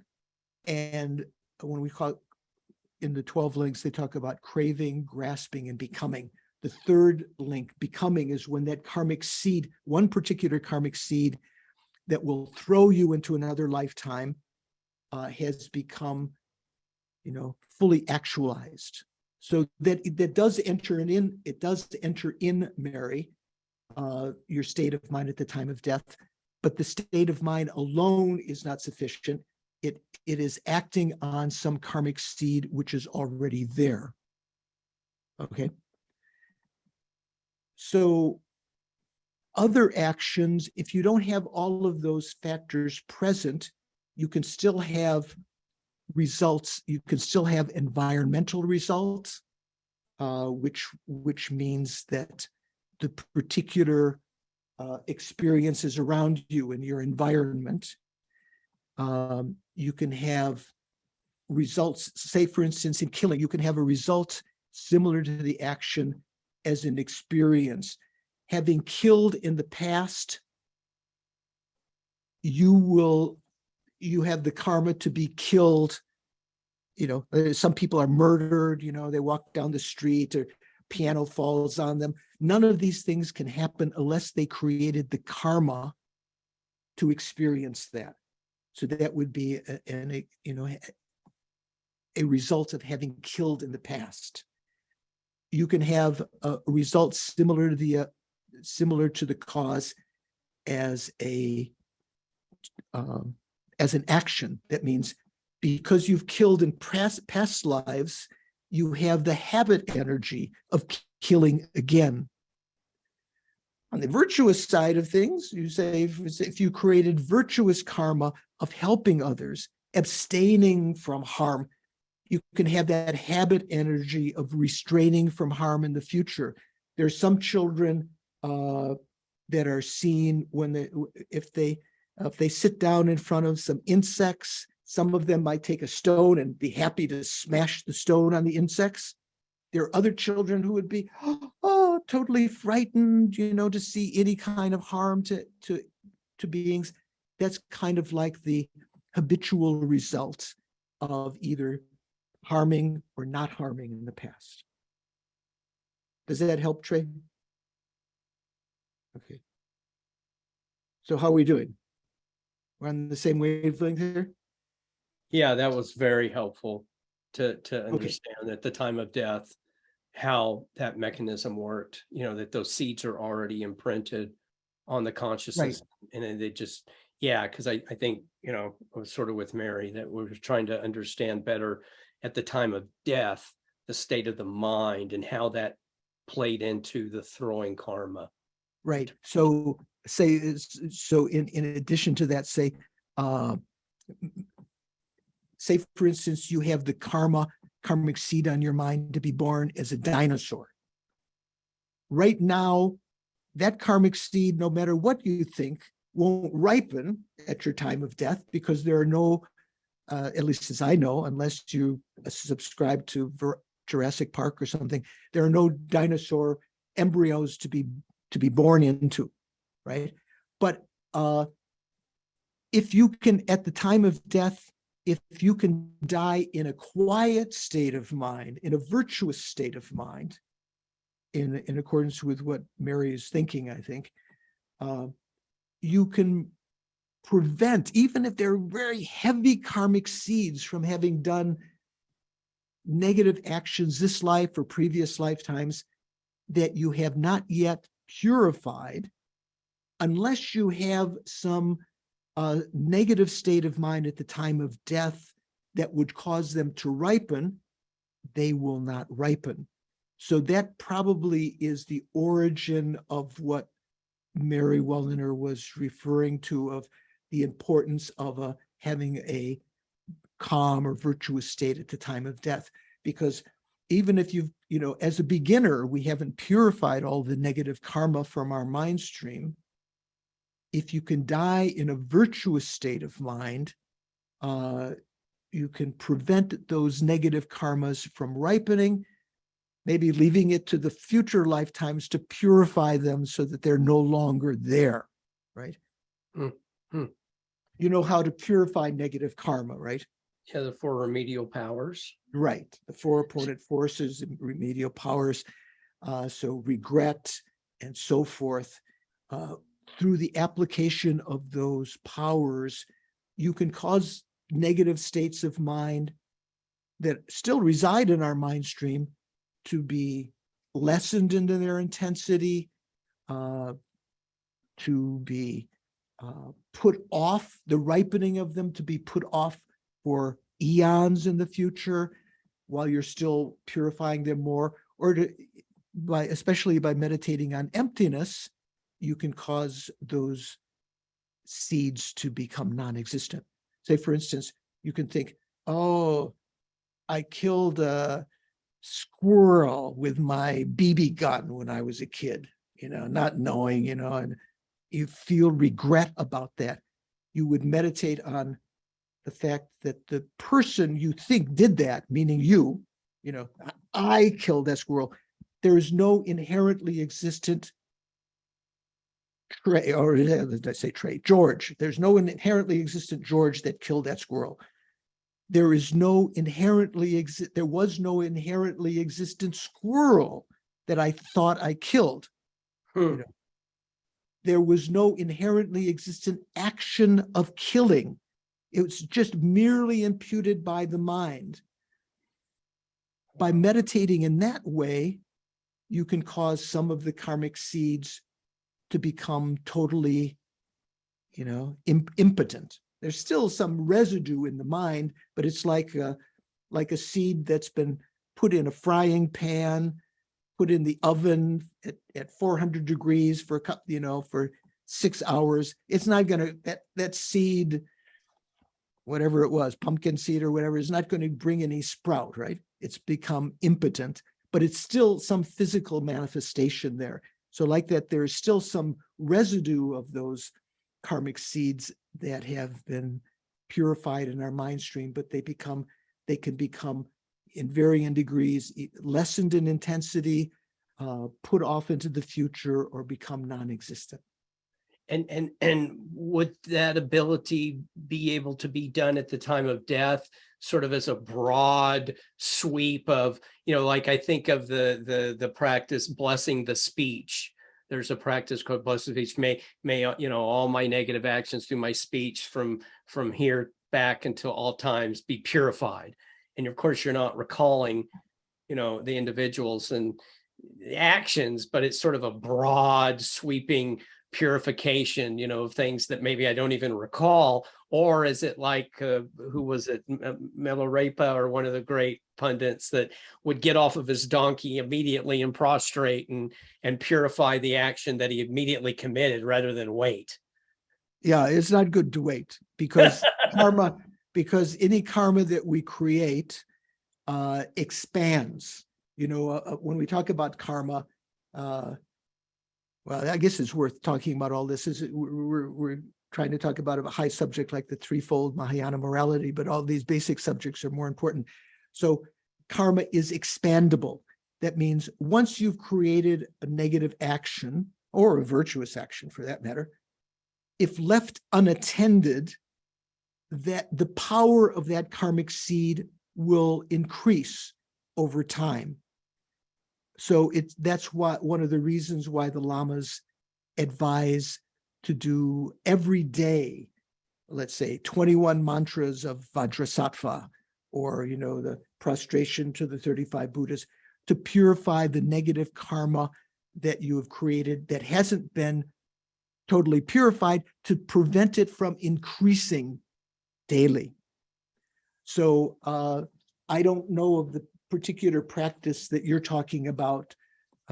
Blessing the speech usually is something that comes to my mind. What that means is what I do every morning before speaking, reciting and visualizing the Sanskrit vowels and consonants and the mantra of dependent arising, and various visualizations that empower your speech, preventing creating negative actions of speech that day. But I don't know of the practice that you're talking about. But I noticed that Mary's iPad at the bottom, when you had interjected there, she wanted to ask a question. So Mary, do you have a question? Oh, I just, so at the time of death, I see a lot of people that die, and can you change that for them? And likewise, if you reach enlightenment, and we talked about what was the purpose of reaching enlightenment is to have compassion for others, but can you change it for them? I mean, I see people who are in states of, a person who has 10 kids and they're working 2 jobs. They don't have time they don't have time. They don't have time to meditate. They're just trying to make ends meet, to live and to take care of their children and pay their bills. And can we change that for them? And okay. So if we could change it for them, just from our own side, without them doing anything, then the Buddhas, who have infinite more power than we have, would do that for everyone, right? If it were possible, someone's dying and the Buddha would say, oh, they're going to go to hell, I'm going to change that. The Buddha said that he cannot wash away negative karma like bathing in the Ganges. He cannot remove suffering like taking a thorn from the hand and so forth. We have to do those things ourselves. So what one could do is, if you're in a hospice or with someone who's dying, to remind them of good things, depending on whether they're religious or not, or they're spiritually inclined, to keep their mind calm and to reassure them so that they don't develop negative states of mind of anger or attachment, worrying about who's going to get their furniture or something like that, or their will or something like that. If they, one thing that one can do is to recite the mantra of Buddha to someone, especially once they're becoming, unconscious. There might still be some hearing. You recite the mantra of Buddha, maybe Om Mani Padme Hum, the mantra of Avalokiteshvara, or the mantra of Guru Shakyamuni, Muni Muni Mahamuni, so on and so forth.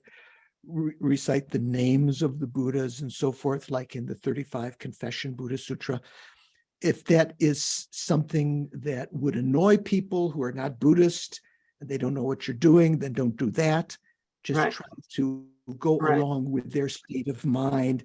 You could say, Jesus is waiting for you if they're, a Christian and so forth, keeping their mind happy and away from negativity.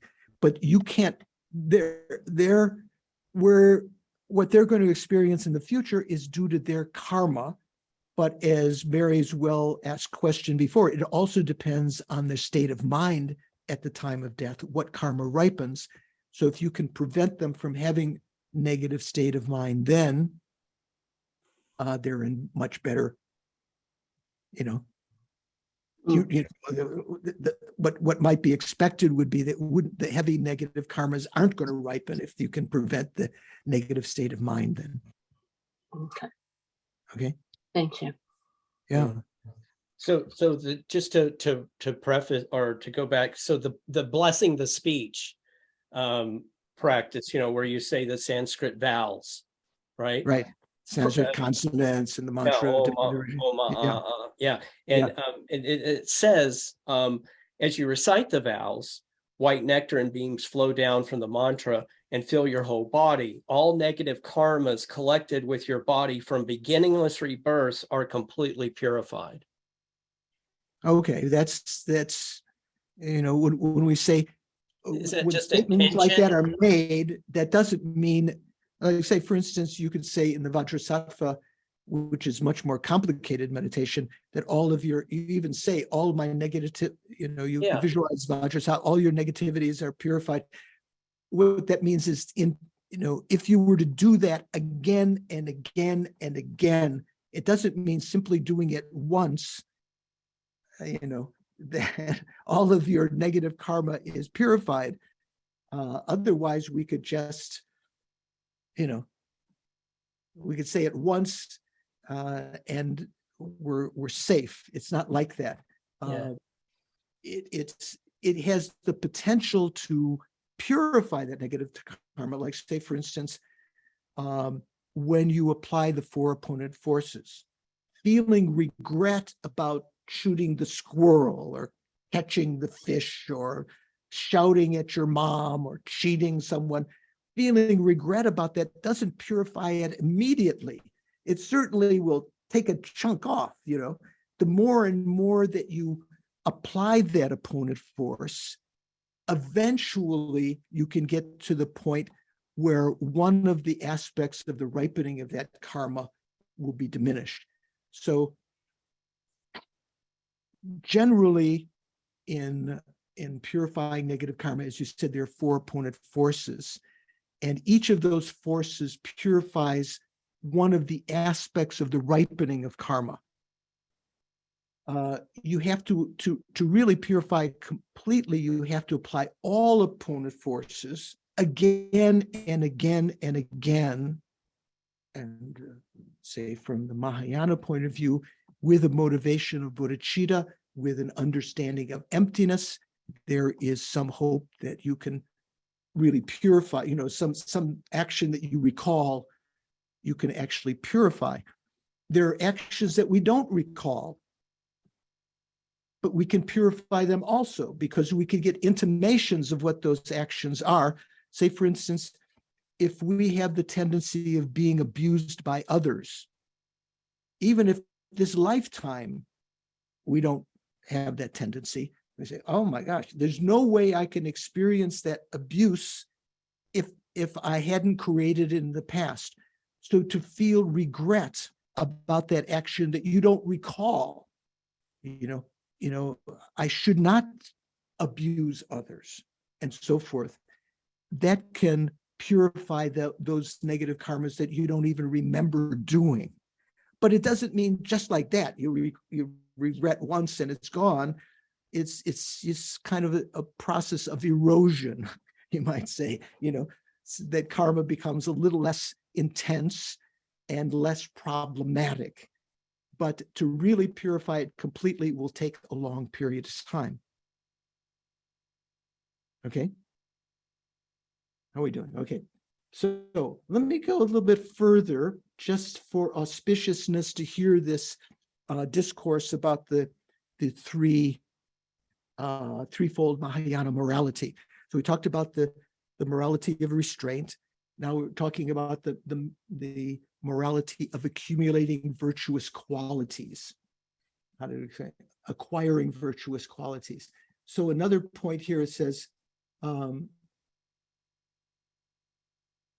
here, regularly and at appropriate times, one makes a variety of aspirational prayers, perfect aspirational prayers, like the prayers of Samantabhadra and various kind of prayers to be born in a pure realm and so forth.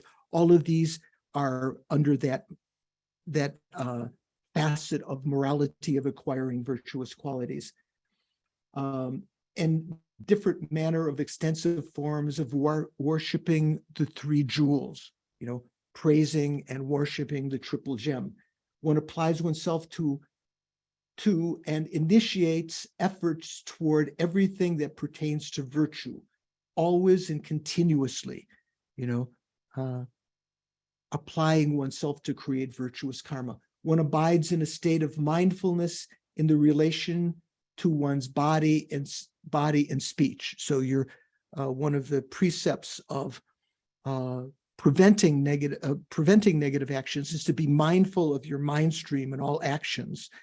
And whenever delusions are about to arise, to confront and avert them and so forth. So there are more details there, but let me go to the third one, the morality that acts on behalf of sentient beings, or the morality of benefiting sentient beings. So we had the Hinayana morality of restraint. That's common to the Hinayana and Mahayana, but the Mahayana has these two extra ones. The morality of accumulating virtuous qualities, virtuous karmas, virtuous karma, virtuous qualities. For instance, cultivating shamatha, like you were saying, Trey, cultivating vipassana, cultivating the ability to purify negative karma. All of these are accumulating virtuous qualities. Now, the third one is the morality that acts on behalf of beings. So here it says, what is a bodhisattva's morality that acts on the behalf of beings? In brief, it should be understood as having 11 forms. So you will find this in Atisha's famous text, the Bodhipratapadippam, the lamp of the path to enlightenment. That was the basis for all of the Lan Rim texts that Lama Tsongkhapa wrote, that is revered by all of the Tibetan traditions. Atisha was a famous Indian pundit that was invited to Tibet. Maybe you know the story. And he wrote this short synopsis of all of the Mahayana path. In there, he mentions these 11. So what are they? And each of these, if we were to have time, we could explain all of them in detail. First, it sounds like just broad categories. Benefiting sentient beings, assisting sentient beings with a variety of meaningful activities, and assisting sentient beings who are experiencing an illness or any other form of suffering by helping them deal with their sickness. That's the first form. So helping sentient beings, helping them cook, meaningful activities, helping them shop, helping the grandmother across the road, or the grandfather. I shouldn't be sexist by saying the grandmother, the old tottering guy across the street. That's how to help sentient beings. And if people are suffering, to visit them at the hospital, provide them with medicine and so forth. So that's first. Second, similarly, giving proper instructions in the form of Dharma teachings and teaching methods that relate to mundane and transcendent aims. So giving a discourse like this that might help people to achieve their mundane and supramundane aims. What would that mean? Mundane aims would mean having happiness in future lives, creating the karma to be born as a human and so forth. Transcendent aims would mean giving teachings on how to escape from cyclic existence and achieve enlightenment. Third one, undertaking to return a favor in a suitable manner as a way of showing gratitude toward beings who have helped you. So, when people help you, if they give you something to return, and not in a way that becomes what do we call it? Inappropriate. What is it called? My mind is getting older. Wrong livelihood. Like say someone has given you something in the past, and then you say, "Oh, it was so great that you gave me that Sony PlayStation, but I don't have any more of the tapes." Kind of like hinting that you'd want them to do it again. Not like that. Not with any ulterior motive, just to when people have helped you in some way, to return a favor in a suitable manner as a way of showing gratitude toward beings who have helped you. Okay, this third one. Fourth one, protecting beings from various sources of danger, such as wild animals, lions, tigers, the power of the king, robbers, water, and fire. So if the mouse is being chased by the cat in your house, to try to protect the mouse, if beings that are, if someone has a bonfire and they're throwing in grass that hasn't been checked and that has a lot of insects in it to try to prevent that from those animals from being burned, or if someone's in a fire, like the example I gave you, your mother called on the telephone and said that she's in a burning house, to try to help to prevent, to protect beings in that way. Fifth, dispelling grief caused by misfortune that relates to possessions or family members. So if some of you are experiencing grief, your sister is nearing death in the hospice, for someone to help to dispel the grief, reminding you of impermanence, that they were definitely going to die eventually, to remind you to make prayers and dedicate your merit that they would very quickly upon death encounter a perfect Mahayana teacher and enter into the path and quickly achieve enlightenment and some things like that. So that's the fifth one, dispelling grief caused by misfortune that relates to possessions or family members, or if someone's lost their possessions and so forth. Sixth, providing in a proper manner all those objects that are a means of subsistence to beings who are in need of objects.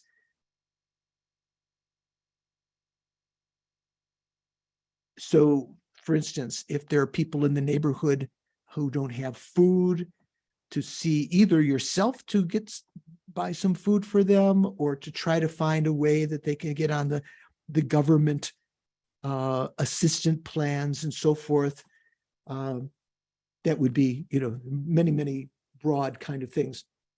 Seventh, leading a body of practitioners by providing them with a proper abode in a manner that accords with the Dharma. So, for instance, the lamas at the monasteries, when kids come from Tibet, let's say the monasteries that are now in India, my monastery, Sarajay Monastery, when new monks would come, one of the lamas would make efforts to have, housing for them, that they would have food, their robes, and so forth. So that would also include the homeless, if you can advocate on behalf of the homeless to help them find a way of, having some abode and food and so forth.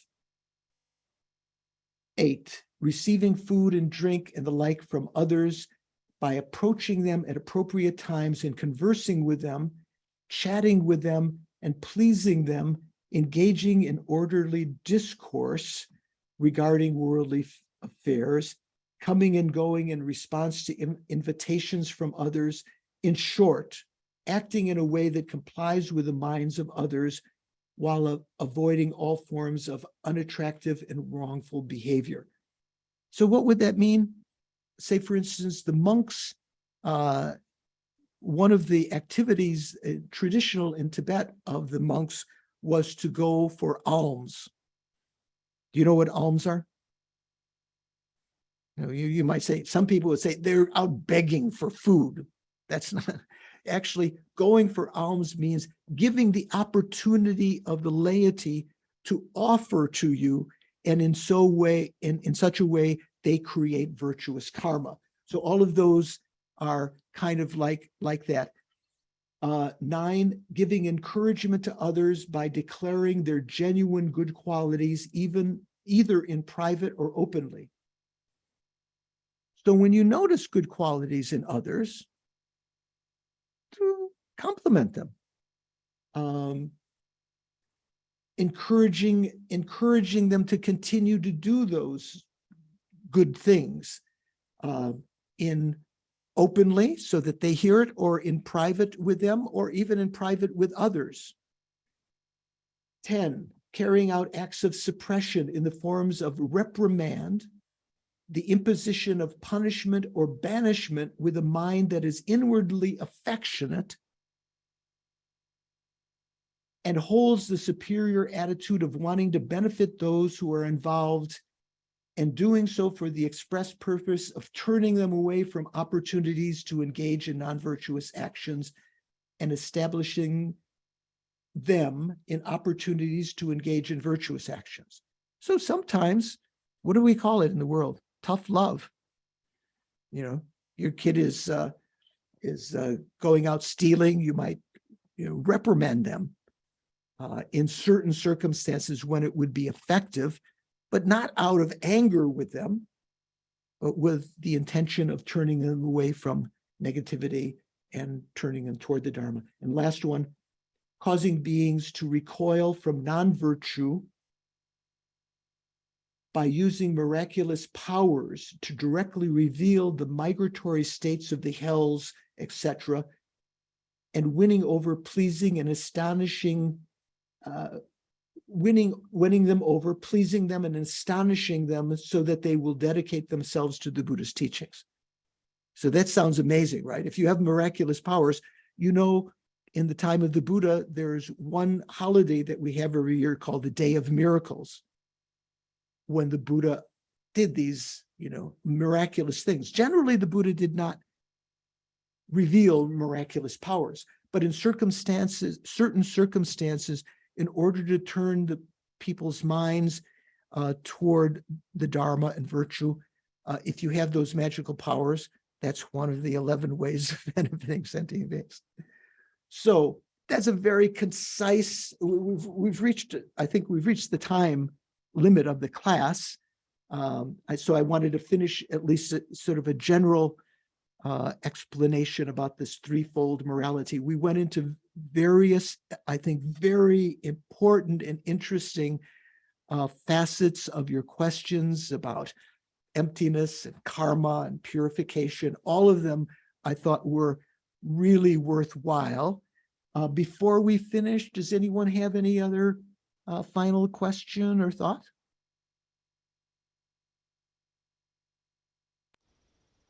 You're all okay? Okay. Oh, George, okay. So, Venerable George, would you be willing to teach us some more on some other subjects? I would be, Future date?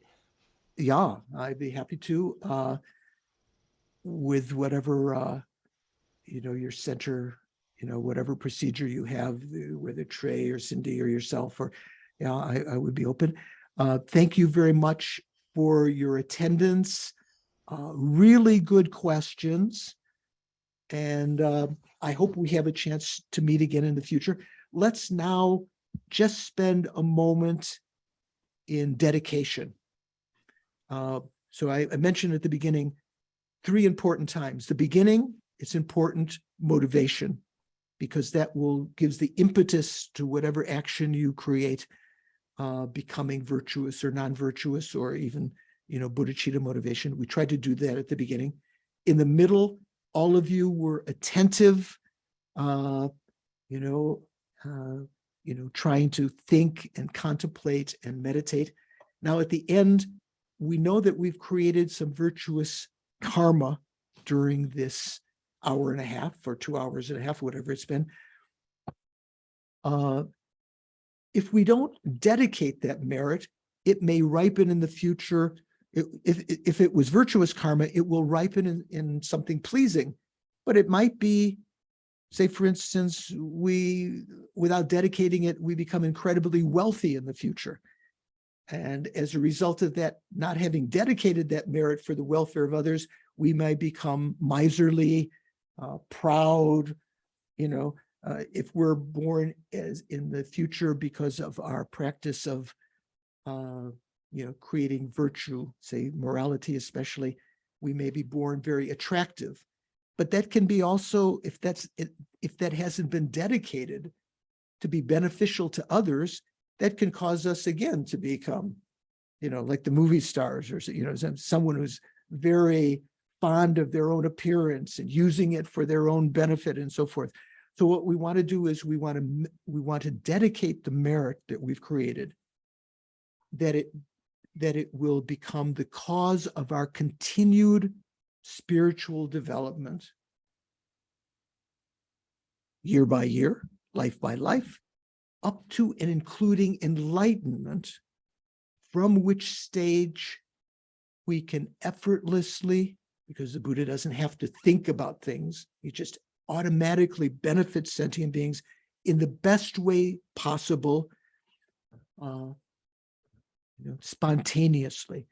So let's try to think that due to these merits that I've created today, due to the merits I've created in the past that have not yet ripened, due to the merits that I will accumulate in the future, may they not ripen in some senseless, superficial, icky-picky pleasures that are experienced once and may become the cause of deluded states of mind, but may they ripen in such a way that they improve and impel my spiritual development from now until this of achieving the state of enlightenment for the welfare of all sentient beings. Due to these merits, may I quickly become a Guru Buddha and lead each and every sentient being into that very same state.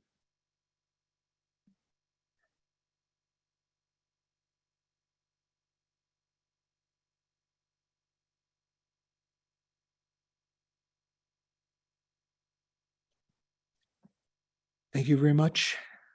Thank you so much, Venerable George. It's been really wonderful. Quite a blessing to have you teach, and we definitely want to ask that you return and continue to turn the wheel of Dharma for us at Dharmakaya. Okay, I look forward to it. Thank you very much.